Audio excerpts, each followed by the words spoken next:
Viewers, আজকে আমরা দেখব কম্পিউটারে কিভাবে স্ক্রিনশট দিতে হয় এবং সেটি কিভাবে সংরক্ষণ করতে হয়। এই যে পেন টুল, আমরা স্ক্রিনশটটি মূলত এই যে পেন টুলসে আমরা সংরক্ষণ করব। এই যে পিতে চাপ দিলে দেখেন এই যে পেন টুল আমার একটা কম্পিউটারে অল টাইম বের করা থাকে। আপনি এই পেন টুলটা ওপেন করে এই যে পেন, যে এখানে পেনটা সব পিএনজি ফরম্যাটে যে কোনো জিনিস সংরক্ষণ হবে।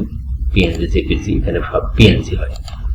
তো যাই হোক, চলুন আমরা স্ক্রিনশটটা দেখবো। স্ক্রিনশটের জন্য যে কোনো একটা সিন, ধরুন এই সিনটি আমি স্ক্রিনশট দেবো, তাহলে এখানে FN ক্লিক করে প্রিন্ট স্ক্রিনে ক্লিক করতে হবে, প্রিন্ট স্ক্রিন বা স্ক্রিনশট। তারপরে যে পেন বাটন আছে, পেন আপনার টুল আছে, পেন অপশনটাতে কন্ট্রোল ভি করতে হবে। কন্ট্রোল ভি দিয়ে দিলাম। এখন ধরুন আমার এই সিনারিটা পেস্ট হয়ে গেল।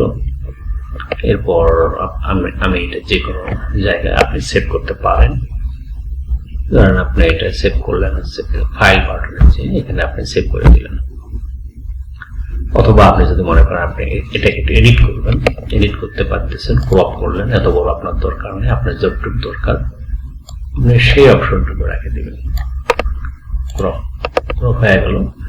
এখন আপনি যদি আরো রিসাইজ করতে চান, যে পিক্সেলে বের করতে চান, যে আপনার এটাকে 800 পিক্সেল করতে হবে, হরিজন্টাল 800, ভার্টিক্যাল 190, এটা আপনি করতে পারতেছেন। বা আপনার আরো বড় দরকার, রিসাইজ করেন, আপনি পিক্সেল বাড়ায় নিতে পারেন। এখানে আপনি করলেন ধরেন 900 বাই 400, আরো বড় হয়ে গেল। এবার আপনি সেভ করতে পারেন। সেভ করলেন কোথায়, যেখানে আপনার ভালো লাগে সেখানে আপনি এটাকে সেভ করে দেবেন। এখানে কিন্তু এই স্ক্রিনশটটি পিএনজি ফরম্যাটে সেভ হবে।